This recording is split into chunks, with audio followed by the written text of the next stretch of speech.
Salut les amoureux, nous sommes tous des amoureux. Aujourd'hui dans Aimer vrai, nous allons parler des valeurs dans le couple. Je suis Caroline. Et je suis Eloa. Nous sommes ensemble depuis plus de 8 ans et nous avons dépassé le plus gros challenge de toute relation, passer du couple blessé au couple sacré. Je me souviens précisément du jour où je me suis rendu compte qu'avec Eloa, on n'avait pas les mêmes valeurs et j'étais au bout de ma vie, je me suis dit « Oh, je crois qu'on va devoir rompre ».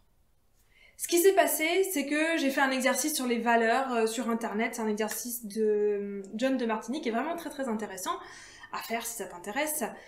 Et je me suis rendu compte que moi, ma valeur prioritaire, c'était le couple.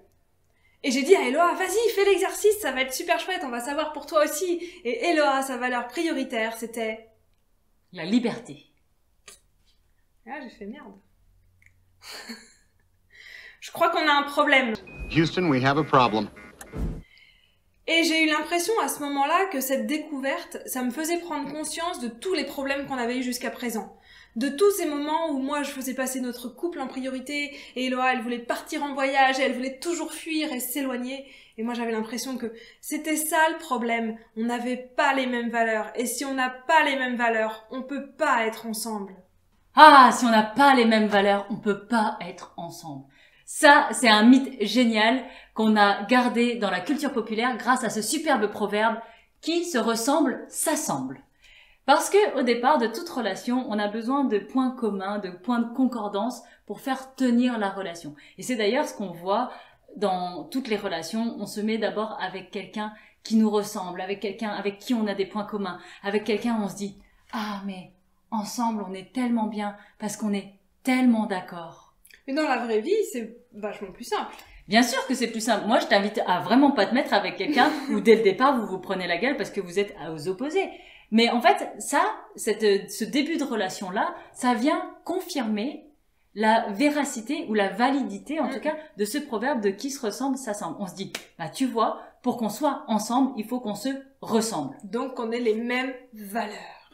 Sauf qu'il y a aussi un proverbe opposé qui existe, non? Les contraires s'attirent. Voilà. On fait quoi de ça maintenant?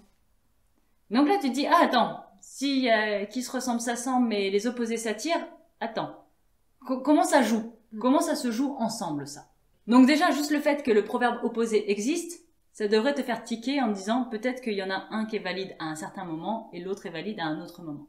On s'est rendu compte avec Caroline que souvent, ce qui posait problème, c'est qu'on a fait une confusion entre les valeurs fondatrices et les valeurs évolutives. On va t'expliquer. Les valeurs fondatrices, ce sont les valeurs que tu as développées durant ta petite enfance et qui sont au cœur de toi, qui sont vraiment, qui sont le fondement de la personne que tu es.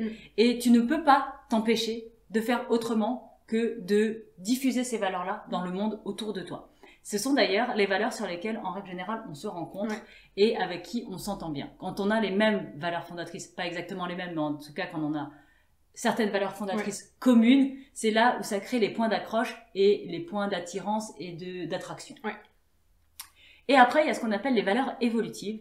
Et ça, c'est des valeurs qui changent avec le temps en fonction, en fait, des besoins qu'on a. Par exemple, moi, la valeur liberté, c'est parce que j'avais un fort besoin de liberté et donc je mettais énormément de valeur sur la liberté, ce qui fait que j'avais une valeur évolutive de liberté. Et tu en avais besoin particulièrement à ce moment-là de ta vie, en fait. Exactement.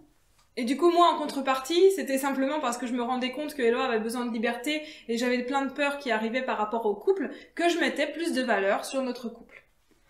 Et donc, les valeurs évolutives, elles peuvent venir en confrontation. Et ça, c'est parfaitement OK, parce que ce sont des valeurs qui vont être destinées à évoluer, à changer. Alors bien sûr que j'ai toujours de la valeur sur de la liberté.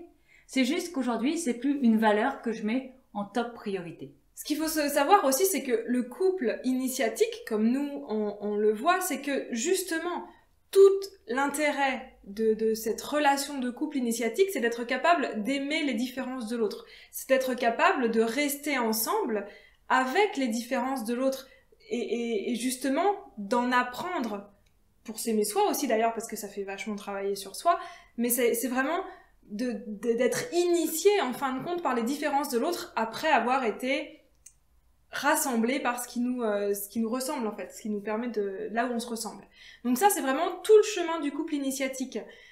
Donc c'est normal d'en arriver à un moment donné où on arrive à ces différences de valeurs puisque c'est exactement ça qui fait la puissance initiatique du couple. Et quand on apprend à voir au-delà de la différence, on se rend compte qu'en fait, les valeurs de l'un soutiennent les valeurs de l'autre. Moi, ma valeur de liberté soutenait en fin de compte les valeurs de couple de Caroline et vice-versa. Et ça, c'est important d'aller voir dans le détail. Comment est-ce que la valeur liberté soutient la valeur couple? Parce que tant que tu le dis comme ça mentalement, tu peux le comprendre, mais ça va pas changer ta vie. Par contre, à partir du moment où je me suis rendu compte que la valeur liberté d'Eloa, elle soutenait vraiment ma valeur couple, parce que, par exemple, ça voulait dire que j'avais le champ libre sur plein de choses que je pouvais proposer dans le couple. J'avais aussi vachement plus de leadership sur comment est-ce que je voulais qu'on crée notre couple ensemble. Donc vraiment, sa valeur liberté soutenait ma valeur couple. Alors tu vas me dire, mais comment est-ce qu'on surmonte nos différences? Comment est-ce qu'on fait pour comprendre comment est-ce que nos valeurs se soutiennent l'une l'autre? C'est simple. Je vais te donner un exercice pratique. Parce qu'avec Caroline, on peut te donner plein de théories, ça va durer 3 heures et à la fin, tu ne seras pas avancé plus que ça. Donc je vais te donner un exercice pratique. Ça va être d'aller chanter à deux. De chanter ensemble avec ton ou ta partenaire et pas de chanter une chanson, mais de chanter intuitivement. Pourquoi est-ce qu'on veut te faire faire ça? Parce qu'on l'a testé. Déjà, c'est rare qu'on te donne des exercices qu'on n'a pas fait nous-mêmes. Ça n'arrive pas. Ça n'arrive pas parce qu'en fait, c'est des expériences qu'on a vécues. Et avec Caroline, on était dans un stage de voix intuitive, où on chantait de manière intuitive. Et quand on s'est mis à chanter à deux, c'est là où on s'est rendu compte qu'on avait une différence de valeur. Parce que ce que moi je voulais chanter, ça avait rien à voir avec ce que Caroline voulait chanter. Et donc, au départ, quand on a commencé à chanter, on a chanté comme ça et on n'arrivait pas à se rencontrer dans nos chants. Ouais.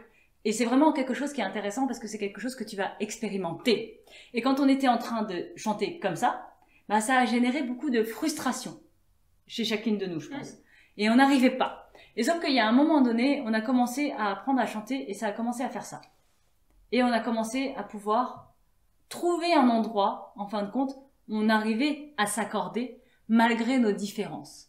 Et c'est ça que je t'invite à expérimenter, du chant intuitif à deux, parce que ça va te permettre d'expérimenter vraiment dans le corps et dans la réalité comment est-ce qu'on peut s'harmoniser malgré les différences. Et ça peut même te permettre de casser un autre mythe comme quoi il faut chanter juste pour chanter, parce que pour faire ça, tu n'en as absolument pas besoin.